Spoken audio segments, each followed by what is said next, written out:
Você acreditaria se, 18 anos depois de perder um filho no parto, alguém dissesse que ele ainda está vivo?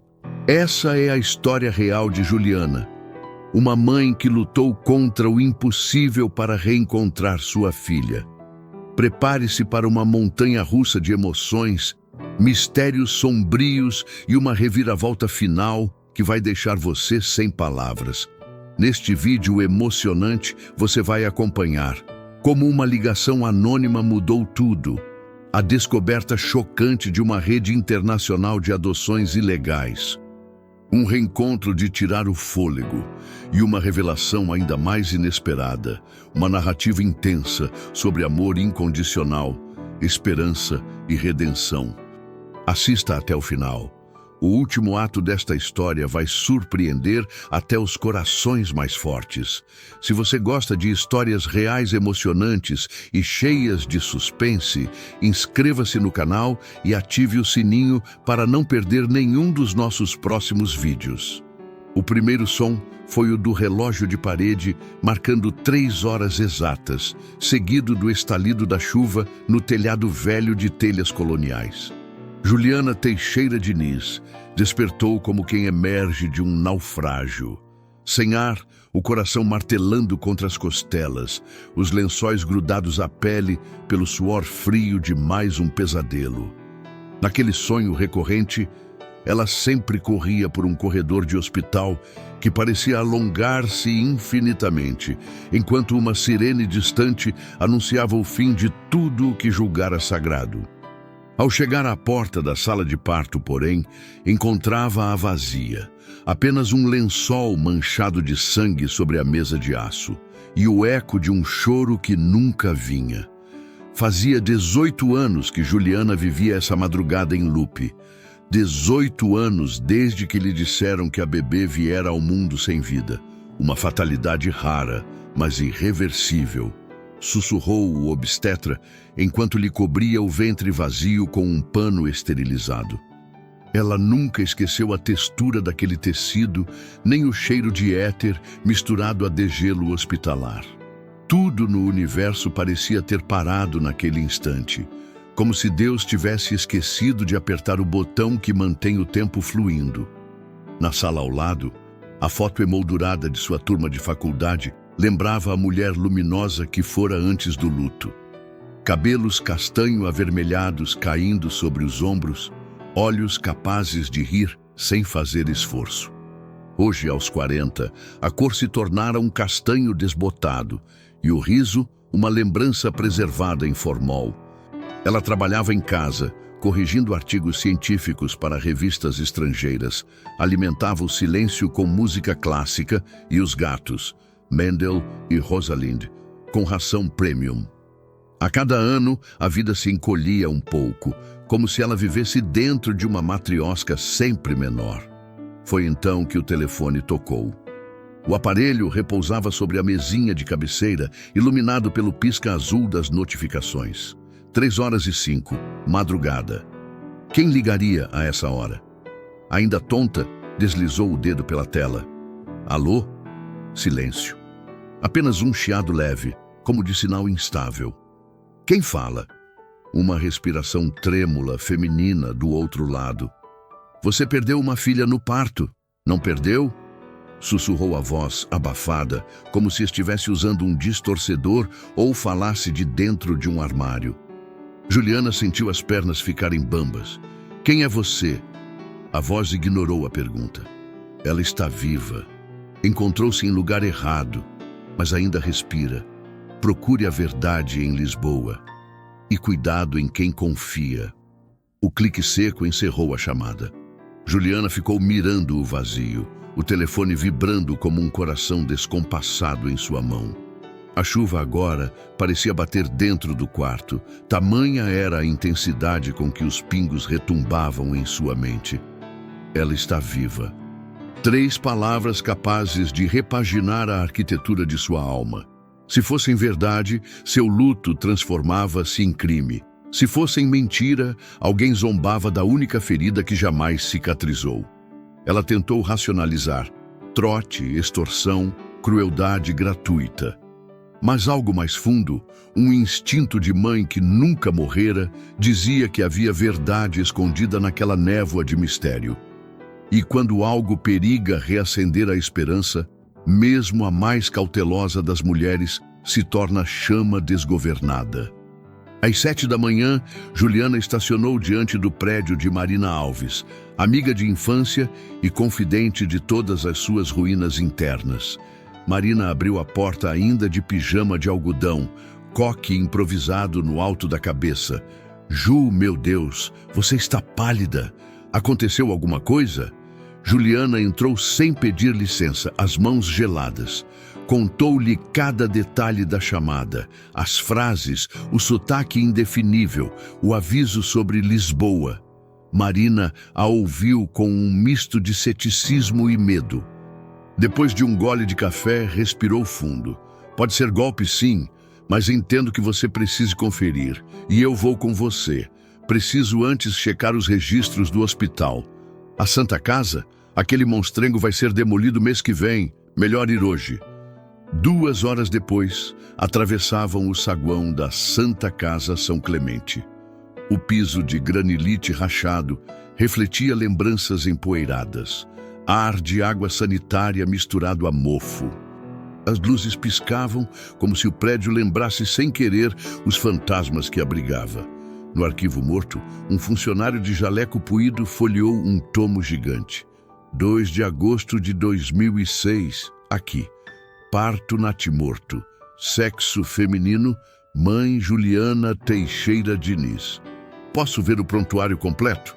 Infelizmente, não consta laudo de necropsia anexado. Estranho. Estranho como? Toda morte hospitalar exige necropsia. Sem isso, o registro fica incompleto, mas foi dado baixa. Um calafrio correu na espinha de Juliana. Marina pôs a mão no ombro da amiga. O funcionário sussurrou. Na época houve investigação, mas abafaram boatos de falsificação de óbitos para tráfico de bebês. Nada provado. Saíram dali com o vento cortante de agosto atravessando a pele. O sol estava alto. Ainda assim, Juliana sentia um frio ancestral. Foi quando Marina lembrou-se de Rafael Sampaio, colega da faculdade que se tornara repórter investigativo para um grande portal de notícias. Ligaram-lhe. Rafael, voz rouca de quem vira o pior da humanidade, pediu que passassem tudo por e-mail. Às 19 horas, encontraram-se num boteco discreto do centro. Rafael abriu o notebook e mostrou documentos. 2 obstetras da Santa Casa, Álvaro Góes e Heitor Mena, foram citados em 2010 num inquérito sobre adoções ilegais. O processo sumiu e encontrei isto num fórum da Dark Web. Na tela, a foto de um bebê enrolado em manta verde água, recém-nascido. No canto inferior, marca d'água, Colibri 13, 2006. Rafael continuou. O IP do upload aponta para um cybercafé de Lisboa, hoje fechado. Também descobri passagens em dinheiro vivo compradas para uma enfermeira chamada Lúcia Souza. Possível nome falso, 3 dias após seu parto. Lisboa, outra vez. Juliana sentiu a terra girar, mas manteve a voz firme. Rafael, você topa ir conosco? O jornalista sorriu com ironia. História dessas eu não largo. 4 dias depois, aterrissaram em solo português. Juliana espantou-se ao perceber que, mesmo esgotada, o coração batia com uma alegria sombria, como se pelo menos agora houvesse algo além do vazio. O cybercafé transformara-se em lavandaria automática. O dono, senhor de bigode salpicado de cinzas, coçou a cabeça. Recordo de uma brasileira loira muito nervosa. Vinha cá mandar correio eletrônico, pagar em moedas. Isso foi há muitos anos. Sem mais pistas, Rafael recorreu a um analista de dados em Madrid que rastreou transações bancárias da enfermeira. Contas fantasma levavam a uma fundação suíça, Helvetia. Quando Juliana e Marina voltaram ao hotel, exaustas, Juliana percebeu Marina chorando no banheiro. Perguntou o motivo. Marina resistiu, depois cedeu, mostrou extratos de depósitos mensais recebidos daquela mesma fundação. Eu tentei adotar por vias paralelas anos atrás. Paguei intermediários. Quando desisti, começaram a me devolver o dinheiro e ameaçar se eu falasse. Eu tive medo, Ju. Juliana sentiu a traição queimar, mas a amizade de décadas não cabia em maniqueísmos. Ainda precisavam uma da outra. Optou por engolir a raiva e avançar.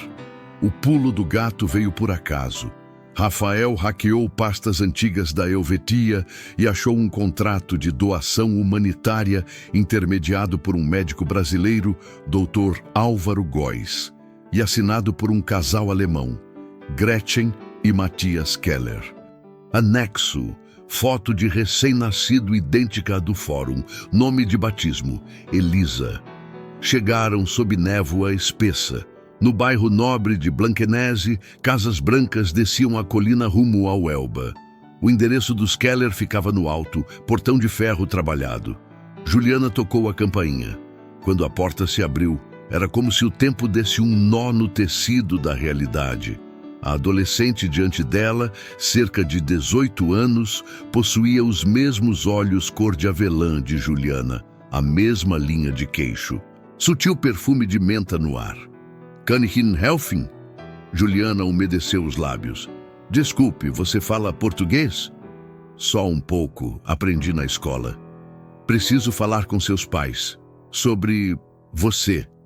Matthias apareceu, imponente, o senho fechado. Gretchen surgia atrás com expressão de pânico polido. Vá para o quarto, Elisa. Mas, papa, agora! Juliana tentou explicar, mas foi empurrada porta fora. O clique do trinco soou definitivo. Ela caiu de joelhos sobre a grama molhada, o peito ardendo. Marina correu. Rafael fotografava tudo à distância.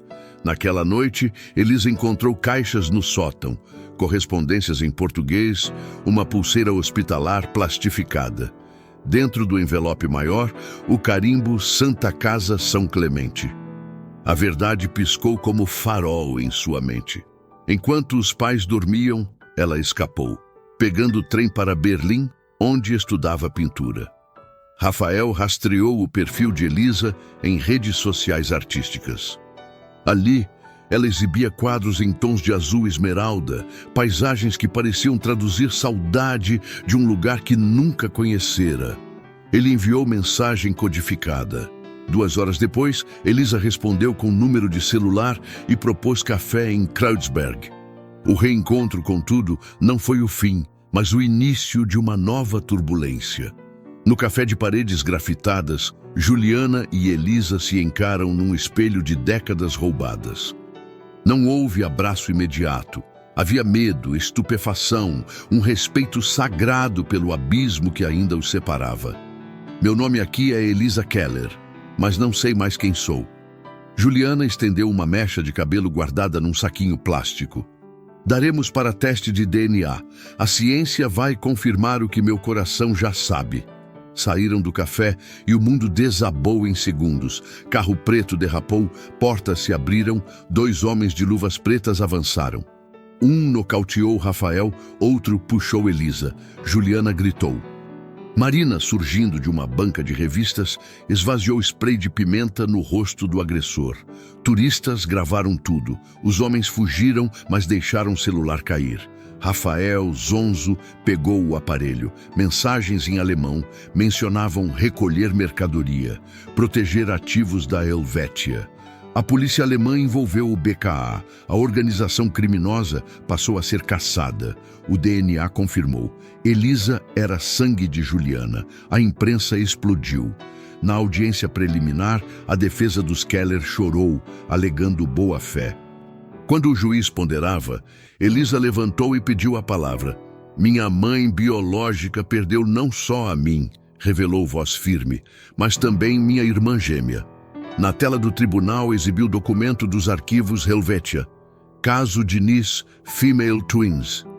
Outra bebê constava como Sophie, entregue a casal suíço em Zurique. Juliana quase desmaiou. O tribunal virou clamor. Rafael localizou Sophie Meyer, criada numa vila alpina, supostamente doente de uma imunodeficiência que justificara isolamento. Juliana e Elisa subiram a montanha num fim de tarde rosado. No jardim do chalé, Sophie lia Thomas Mann. Usava manta sobre as pernas. Quando viu Elisa, o livro despencou. Juliana aproximou-se, o ar cortante dançando entre elas. Sophie, eu sou sua mãe. Os pais adotivos saíram correndo, mas Sophie ergueu mão. Beat. Em momento. Ela tocou o rosto de Juliana como quem toca a própria origem. Então chorou. Choraram todas. O sol se escondeu atrás dos Alpes, tingindo a neve de laranja. Foi ali que Juliana sentiu pela primeira vez em 18 anos o vazio sendo preenchido não por lembranças, mas por duas vidas tangíveis que brotavam de seu abraço. O relógio antigo na parede vibrou 3 vezes antes que o telefone sacudisse a mesa de cabeceira às 3h05 da madrugada. Juliana sentou-se, arrastando o lençol encharcado de suor do pesadelo recorrente em que percorria intermináveis corredores hospitalares à procura do choro que nunca escutara. Atendeu sem olhar o visor, a voz embargada, ainda meio adormecida. Do outro lado, uma respiração trêmula e feminina atravessou o chiado. Você perdeu uma filha no parto, não perdeu? Juliana ficou muda, o coração batendo no mesmo compasso da chuva que martelava as telhas. Ela está viva. Procure a verdade em Lisboa. Cuidado em quem confia. O clique seco sepultou qualquer chance de resposta. Por um instante, o quarto pareceu se contrair, devolvendo-lhe o cheiro de éter do bloco cirúrgico e o toque gelado do lençol que lhe cobriu o ventre vazio 18 anos antes. Se aquela voz falava a verdade, o luto que definira sua existência era uma mentira criminosa. Se era trote, alguém brincava com a única ferida que jamais cicatrizara. Antes do amanhecer, Juliana estacionou diante do edifício onde Marina morava desde a adolescência. A amiga abriu a porta de pijama, o rosto marcado pela preocupação ao ver as olheiras profundas de Juliana. Café ainda fumegando nas canecas, ouviu cada detalhe da ligação. O ceticismo inicial se dissolveu quando percebeu que nenhuma explicação racional estancaria aquela avalanche de esperança. Concordou em começar pelo ponto mais óbvio: a Santa Casa São Clemente, o hospital onde tudo acontecera. O prédio, decadente e prestes a ser demolido, ainda exalava uma mistura de cloro e mofo capaz de reviver fantasmas. No arquivo morto, um funcionário de jaleco puído deslizou o dedo pelos registros. Natimorto feminino, mãe Juliana Teixeira Diniz, leu em voz baixa, mas não encontrou laudo de necropsia anexado. Explicou que toda morte hospitalar exige esse documento. A omissão parecia um buraco deliberado no registro oficial. Enquanto Juliana sentia a náusea subir, o funcionário comentou que anos antes, rumores de adoções ilegais teriam sido abafados. O sol lá fora brilhava, mas Juliana carregava o frio de um inverno inacabado quando atravessou aquelas portas. A lembrança de Rafael Sampaio surgiu como um último fósforo num quarto escuro. Ele e Juliana haviam trocado pautas nos corredores da faculdade de jornalismo. Hoje, ele investigava crimes de colarinho branco para um grande portal. Atendeu o telefone de pronto. Prometeu-se encontrar com elas à noite num bar discreto do centro. Quando o trio se formou em torno de uma mesa coberta de papéis, Rafael já trazia notícias. 2 obstetras do hospital, Álvaro Góes e Heitor Mena, haviam sido citados em um inquérito sobre adoções ilegais arquivado em 2010. Mostrou ainda uma fotografia de recém-nascido encontrada na Deep Web, carimbada com Colibri 13 2006. O IP de origem apontava para um cybercafé em Lisboa fechado há anos. E mais, passagens compradas em dinheiro vivo para uma enfermeira que voara para Portugal dias depois do parto de Juliana. Lisboa piscava no horizonte como um farol sinistro. Juliana respirou fundo e, com um aceno, selou o destino da viagem. 4 dias depois, o avião rompeu as nuvens sobre o Atlântico. A capital portuguesa recebeu-os com a suavidade dos prédios cor-de-mel e o cheiro de café forte, mas não havia tempo para turismo. No local onde antes funcionara o cybercafé, uma lavanderia automática escondia qualquer traço do passado. O dono, um senhor de bigode grisalho, lembrou vagamente da brasileira loira que usava computadores públicos, com muita pressa e olhos assustados. Mas não sabia seu nome. A pista esfriava. Durante as longas caminhadas por ruas de azulejos, Juliana percebia Marina distraída demais com mensagens no celular, e a semente da desconfiança germinava. Enquanto isso, Rafael vasculhava contas bancárias e encontrou um elo. Depósitos enviados pelo mesmo obstetra Álvaro Góes para uma fundação suíça chamada Helvetia. Quando Juliana, numa noite de insônia, remexeu a mala de Marina e descobriu extratos dessa fundação em seu nome, o chão se abriu. Confrontada, Marina chorou. Confessou que, anos antes, tentara adotar clandestinamente e pagara intermediários. Ao desistir, passou a receber dinheiro e ameaças para não denunciar. Pedia perdão, dizendo que jamais soube da ligação com a história de Juliana. A amizade trincou, mas a busca exigia aliados. Juliana respirou fundo e decidiu seguir. A virada surgiu num arquivo escondido nos servidores da Helvetia. Rafael encontrou um contrato de doação humanitária assinado por Gretchen e Matthias Keller, casal alemão sem filhos, e intermediado por Álvaro Góes. A criança aparece como ela, Elisa, nascida em 2006, procedência Brasil. Havia ainda recibos de grandes somas pagas em francos suíços. O destino agora era Hamburgo. O trio voou sob um céu pesado de nuvens e, ao pousar na Alemanha, Juliana sentiu um arrepio que não vinha do vento frio.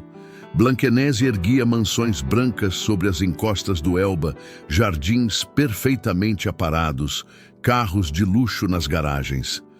No alto de um portão de ferro, a placa indicava a residência dos Keller. Juliana tocou a campainha, o coração ecoando nos tímpanos. A jovem que surgiu era o reflexo vivo de um passado nunca vivido. Mesma curvatura do queixo, mesma cor de olhos que Juliana via no espelho da adolescência. Tentou falar em português. A garota respondeu num sotaque hesitante, aprendido na escola. Quando Juliana pediu para falar sobre a adoção, um homem robusto apareceu, os olhos chumbados pelo medo. Ordenou que a filha subisse e bateu à porta. Juliana caiu de joelhos na grama molhada, sentindo a perda renovar-se numa dor inédita. Naquela noite, Elisa, a jovem da porta, revirou o sótão e encontrou cartas em português e uma pulseira hospitalar com o sobrenome Diniz. Sabia agora que a visitante não era uma zelote qualquer. Enquanto os pais dormiam, escapou pela janela e pegou um trem para Berlim, onde cursava pintura. Rafael rastreou sua atividade nas redes de artistas. As mensagens discretas resultaram em um encontro num café de Kreuzberg. Juliana e Marina chegaram primeiro, mãos trêmulas segurando xícaras. Elisa entrou devagar, como se temesse desfazer o próprio reflexo. O momento em que os olhos das duas se encontraram foi um terremoto silencioso. Nenhuma palavra bastava. Elisa falou sobre o teste de DNA que pretendia fazer. Juliana entregou uma mecha de cabelo guardada como relíquia num diário da juventude. Saíram do café e a realidade deu lugar a uma cena cinematográfica de terror. Um carro preto freou com violência. 2 homens mascarados avançaram. Um golpeou Rafael, outro agarrou Elisa. O grito de Juliana partiu o ar. Marina reagiu primeiro, esvaziando spray de pimenta no rosto do sequestrador. Turistas filmaram tudo, sirenes se aproximaram, os homens fugiram deixando para trás um celular. Nas mensagens, ordens em alemão falavam em recolher mercadoria e proteger ativos Helvetia. A polícia alemã envolveu o Departamento Federal de Investigações. O teste de DNA confirmou a verdade que já pulsava nos gestos de mãe e filha. Compatibilidade absoluta. A imprensa alemã e brasileira virou os holofotes para o caso, e os Keller foram indiciados por adoção ilegal e associação criminosa. No Tribunal de Hamburgo, na primeira audiência, a defesa se escorava na suposta boa-fé do casal. O juiz, indeciso, arguía provas quando Elisa pediu para falar. Tremendo, revelou que nos documentos criptografados da Helvetia constava a sigla Twins ao lado do seu nome original. Havia outra bebê, entregue a um casal suíço em Zurique. Juliana sentiu as pernas falharem. Nunca lhe disseram que dera à luz gêmeas, sedaram-na antes do fim do parto. O burburinho explodiu na sala de audiências. O processo virou escândalo internacional e o julgamento foi suspenso até localizar a segunda filha. Rafael voou a Zurique na vanguarda da investigação. Vasculhou registros discretos até chegar a um casal de empresários, donos de um resort nos Alpes, Hans e Margot Mayer. Tinham uma filha chamada Sophie, supostamente acometida por doença autoimune que justificava o isolamento. Juliana e Elisa atravessaram a fronteira numa noite fria, subindo a estrada sinuosa que levava ao resort. A neve recente refletia a luz fraca dos postes, moldando sombras de contos de fadas macabros. No jardim do chalé principal, viram uma jovem em cadeira de rodas lendo Thomas Mann. Quando a garota levantou o olhar, o mundo pareceu se curvar. Era o rosto de Elisa, suavizado por uma palidez quase translúcida. Elisa ajoelhou-se diante dela, apresentou-se como irmã.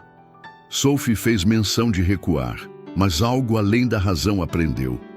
Juliana aproximou-se, a voz rouca de quem carrega o deserto na garganta e ainda crê em milagres. Encostou a mão no rosto da menina. Sophie tocou o pulso da mãe, murmurando uma palavra aprendida em aulas de alemão. Mutter. Choraram juntas, enquanto os Mayer surgiam confusos na porta, vendo sua história ruir diante da força de um abraço. A notícia vazou. Julgamentos e processos de extradição começaram a se formar em 3 países diferentes. A rede, aberta pelo pânico dos cúmplices, desmoronou. Médicos brasileiros foram presos tentando fugir no Paraguai. Advogados suíços deletavam arquivos em vão. Contas foram bloqueadas. Álvaro Góes, acuado, desapareceu antes de assinar acordo com a promotoria. Seu sócio, Heitor Mena, tirou a própria vida. Enquanto o quebra-cabeça criminal se despedaçava em praça pública, Juliana travava uma luta íntima. Costurar em si mesma 2 filhas adultas, cada qual moldada por culturas, línguas e traumas distintos. Elisa, pintora que usava tons de azul para traduzir saudade, sentia culpa pelos pais que a criaram com genuíno afeto, apesar do crime que desconheciam. Sophie, super protegida, precisava aprender a caminhar com a própria vontade, depois de anos, convencida de que seus ossos eram de vidro. Juliana transformou seu apartamento em lar provisório, onde cada refeição era um passo para que aquelas 3 vidas encontrassem compasso. A mídia, voraz, estacionava câmeras na calçada. Rafael negociou entrevistas para controlar a narrativa e blindar a privacidade delas. Marina, detonada pelo peso da culpa, juntou-se ao projeto de um instituto criado por Juliana para acolher mães em situação semelhante. Era sua maneira de pagar a dívida impagável. Certa noite, depois de um dia de fisioterapia de Sophie e uma sessão de arte com Elisa, as 3 sentaram-se na varanda para ver o entardecer. Juliana fechou os olhos diante do mar, respirou o ar salgado e agradeceu em silêncio ao destino e à própria teimosia. O celular vibrou em seu colo. Uma mensagem de número não identificado dizia apenas: mais 3 crianças foram resgatadas hoje. A luta não acabou. Ela sorriu com lágrimas que não feriam mais. Voltou-se para as filhas e, de mãos dadas, caminhou para dentro, enquanto o céu se incendiava em tons de laranja que nenhum pesadelo jamais seria capaz de apagar. Elisa acordou às 4 da manhã, assustada com o estalo de algo que não soube distinguir se era sonho ou realidade. Levantou-se devagar para não acordar Sophie. Agora dividiam o mesmo quarto, as duas camas empurradas para as paredes opostas, a janela ao centro aberta para a brisa morna de Copacabana. Deslizou pelo corredor iluminado apenas pelo abajur da sala. Parou à porta do quarto da mãe. Juliana dormia sentada na poltrona, documentos espalhados no colo, um fone de ouvido pendendo do celular que jamais deixava fora de alcance.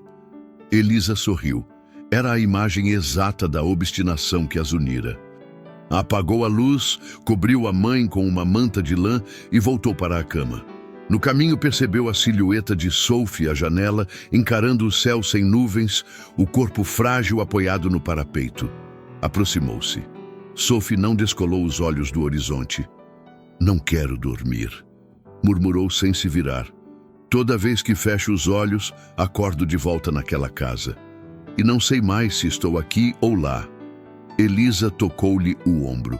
"Estamos juntas agora. É o que importa." Sophie suspirou, como quem pede licença para acreditar, e se deixou guiar até a cama. Deitaram-se de mãos dadas, o silêncio embalado pelo barulho longínquo da avenida. O relógio marcava 4h30 quando o celular de Elisa vibrou. Número desconhecido. Ela deslizou para atender antes que a mãe ouvisse. "Elisa Keller?" A voz masculina soou abafada, carregada de sotaque que ela não reconheceu. "Ou devo dizer Elisa Diniz?" Ela sentou. Quem fala?" "Quero salvar sua família do que está prestes a acontecer. Vá sozinha amanhã às 10. Estacionamento subterrâneo do aeroporto. Caixote número 6. Se ligar para a polícia, perdeu." A ligação caiu. Elisa sentiu o sangue gelar. Pensou em acordar a mãe, mas a cena na poltrona, Juliana finalmente entregue ao cansaço, prendeu-lhe a voz. Anotou o horário num caderno e decidiu observar. Quando o sol nasceu, fingiu normalidade enquanto preparava café. Juliana elogiou o cheiro do pão. Sophie apareceu de moletom largo, usava as muletas, abandonara a cadeira. Rafael chegou logo depois, prensa sob o braço para levá-las ao fórum, onde continuava o processo de custódia internacional. Antes de saírem, Elisa alegou enxaqueca, disse que encontraria o grupo mais tarde no prédio do tribunal. Juliana hesitou, mas cedeu ao vê-la tão segura. Às 9h40, Elisa embarcou num táxi rumo ao aeroporto. Tremeu o caminho inteiro. A voz na ligação repetia-se como eco. Se ligar para a polícia, perdeu. Pensou no que exatamente perderia. A mãe, Sophie, ela mesma, pagou a corrida, entrou no estacionamento subterrâneo. A penumbra era densa, apenas luminárias esparsas. Andou até o caixote metálico com o número 6, depósito de bagagens temporárias. O sistema exigia senha. No slot havia envelope pardo empurrado por baixo. Pegou-o e correu de volta até a luz da saída. Dentro, um pendrive e uma foto. Reconheceu Álvaro Góes, o obstetra foragido, ao lado de um homem numa varanda de hotel. Matthias Keller. Atrás, anotação em alemão. Cartagena, 0805. O dia seguinte. E a sigla HN14. Nesse momento sentiu algo frio encostar suas costas. Uma mão cobriu sua boca, o bafo de cigarro queimado contra a nuca. Você entregou a mercadoria para a polícia alemã. Agora você paga pelo estrago. A lâmina da faca pressionou a pele. Elisa reagiu como jamais imaginou. Mordeu o dedo que tapava seus lábios, chutou a canela do agressor e correu gritando pelo corredor. 2 seguranças surgiram.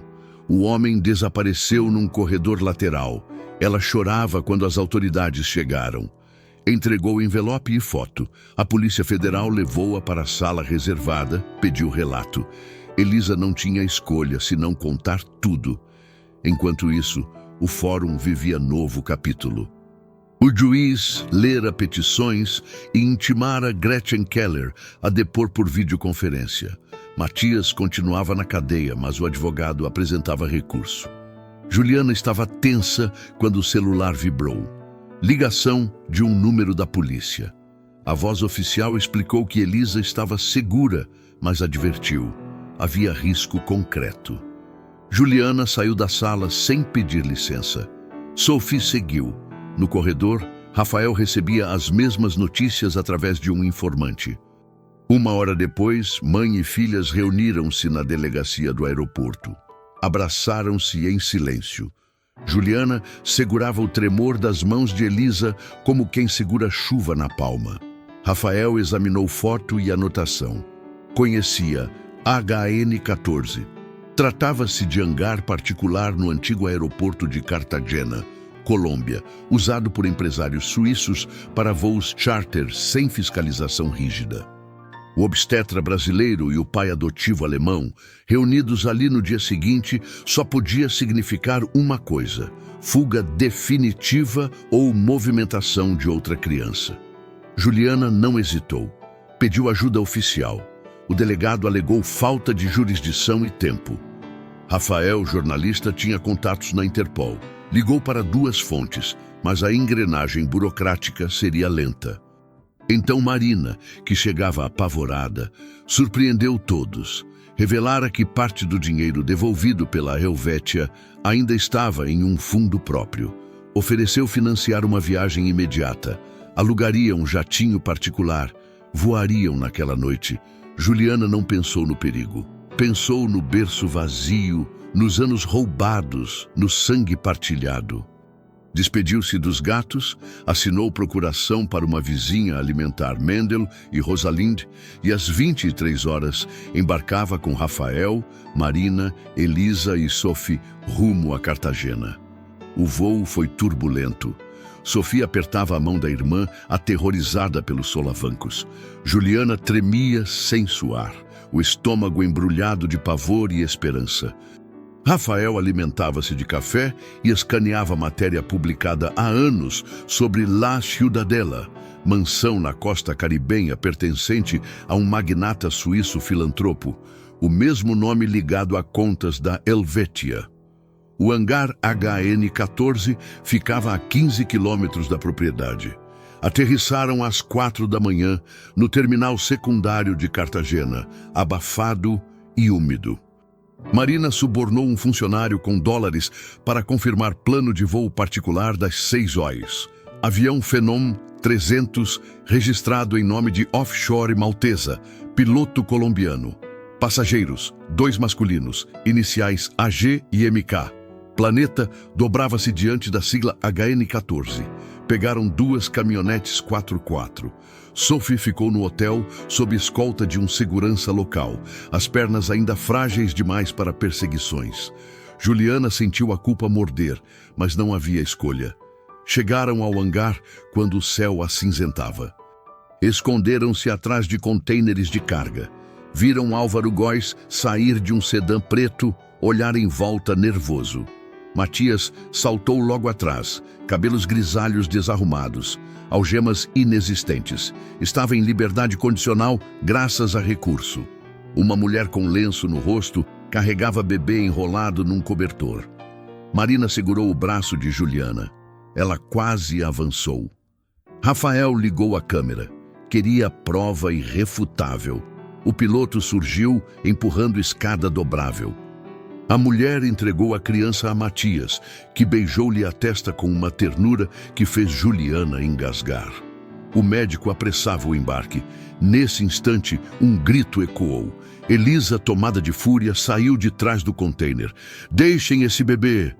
Marina correu atrás dela. A mulher do lenço sacou pistola. Disparou para o alto. Pânico. Álvaro agarrou Elisa pelo braço, tentou arrastá-la. Juliana correu sem sentir o chão, acertou a nuca do obstetra com uma barra de ferro solta do chão. Ele tombou, largando Elisa. Matias entrou no jato com a criança. A mulher armada virou-se para atirar em Juliana, Marina se jogou na frente, bloqueando o cano. O disparo feriu-lhe o ombro. Ela caiu. Juliana abraçou-a, o sangue tingindo a blusa branca. A arma virou para Juliana, mas Rafael, de algum lugar, derrubou a agressora com extintor de incêndio. Elisa chorava sobre Marina. Sirene de polícia aeroportuária se aproximou. O piloto acelerou motores. Álvaro, atordoado, levantou-se cambaleante, puxou a escada. Matias hesitava na porta. Juliana correu até o jato, agarrou barra da escada antes que fosse recolhida. Álvaro puxava, ela segurava, pés arrastando no asfalto. Com esforço, subiu 3 degraus, viu Matias com o bebê no colo, olhos vidrados em desespero. "Ela não pode crescer no medo", gritou Juliana em alemão. "Solte-a." Matias tremia. "Eu salvei Elisa. Gretchen não sabia. Eu fui enganado também. Não quero repetir o erro." O bebê chorou forte. A consciência pesou mais que a fuga. Matias entregou a criança a Juliana. Atrás dela, policiais apontaram armas. Álvaro tentava fugir, mas foi imobilizado. O motor do jato silenciou. Nos depoimentos, descobriu-se que o bebê era filho de venezuelanos mortos na travessia da selva do Darién. Mais uma vida engolida pela rede. Matias, em troca de pena reduzida, entregou nomes restantes: políticos, diplomatas, juízes. A pressão internacional detonou a Helvétia, agora exposta como lavagem de dinheiro de magnatas europeus através da dor alheia. Marina sobreviveu à cirurgia. Juliana prometeu nunca esquecer o corpo dela caindo para salvá-la. Sophie, no hotel, assistia à tragédia pela TV internacional. Lágrimas sem culpa nem dever. Apenas empatia genuína pelas histórias que a antecederam. 6 meses depois, no mesmo fórum que outrora fora palco de audiências tensas, Juliana recebeu a guarda definitiva de Elisa e Sophie. As jovens ganharam cidadania brasileira, mas o juiz reconheceu o direito de manter dupla nacionalidade. Matias foi condenado a 8 anos, redução por colaboração. Gretchen cumpriria 3 por falsidade ideológica. Álvaro pegou 25 anos. A corte enquadrou-o como líder operativo do esquema global. Mega julgamentos se espalharam. A Interpol resgatou 87 crianças em 7 países. Juliana, convidada para a conferência da ONU, recusou os flashes. Preferia dedicar-se ao Instituto Reencontro, fundado com reparação judicial. Rafael escreveu o livro-reportagem, mas doou metade dos royalties às vítimas. Marina, recuperada, tornou-se diretora clínica do Instituto, usando sua história como alerta sobre atalhos morais. No primeiro aniversário do resgate em Cartagena, a casa de Juliana havia virado lar de portas escancaradas. Sophie tocava piano na sala, dedos já firmes. Elisa pendurava no corredor uma nova tela, cores quentes, figuras de mães correndo por campos abertos em direção a filhos que voavam como pássaros. Juliana preparava jantar, cantarolando fora de tom. De repente, o interfone tocou. Era o entregador dos correios com pacote sem remetente. Dentro, casulo de seda envolvendo gravador analógico e bilhete, para que nenhuma voz se perca novamente. Apertou o play. A voz trêmula que ligara naquela madrugada de chuvosa ecoou. "Sei quem você é, sei o que tiraram de você. Minha mãe foi enfermeira deles. Ela morreu pedindo perdão. Espero que tenha encontrado o caminho." No fim, latido de bebê e silêncio. Juliana ouvira a redenção de quem acendeu o estopim da própria libertação. Guardou o gravador numa caixa de madeira e o colocou na estante ao lado das primeiras sapatilhas que Sophie ganhara e da pulseira de maternidade de Elisa. Na varanda, as luzes do pão de açúcar cintilavam. Juliana chamou as filhas. Juntas, ficaram observando o céu sem pressa. Sophie perguntou se ainda doía. Juliana respondeu que a dor se transformara em cicatriz. Nunca deixaria de existir, mas já não sangrava. Elisa encostou a cabeça no ombro da mãe. Eu acho que a vida inteira pintei ondas sem saber que queria chegar aqui, disse, apontando o mar noturno. Juliana sorriu. E eu vivi de silêncios, até lembrar que vozes também salvam. No rádio de pilha atrás delas, uma repórter atualizava as prisões de antigos executivos suíços envolvidos na Helvetia. Sophie desligou. Chega de histórias de dor por hoje. Juliana concordou. Hoje é dia de histórias de futuro. 3 meses depois, o Instituto Reencontro abriu a primeira casa de acolhimento para mães que buscam filhos desaparecidos. Na inauguração, Juliana discursou apenas 3 frases. O amor nos trouxe até aqui, a justiça nos guia. Mas é a esperança que não podemos deixar morrer. A plateia aplaudiu em silêncio comovido. Entre eles, uma adolescente resgatada na Operação de Cartagena levantou uma pequena placa. Eu também reencontrei minha mãe. Juliana desceu do palco e abraçou-a. Naquela noite, já tarde, Sophie adormeceu no sofá enquanto Elisa pintava. Juliana arrumou a cozinha e, antes de apagar a última luz, encarou o corredor. O quadro recém-terminado de Elisa exibia um detalhe que a fez prender o fôlego. No canto inferior, uma pequena figura segurava uma lanterna acesa. Sobre a lanterna, uma palavra pintada em tinta dourada: esperança. Juliana tocou a moldura. Sentiu o eco daquele primeiro telefonema, agora transmutado em luz permanente. Sorriu.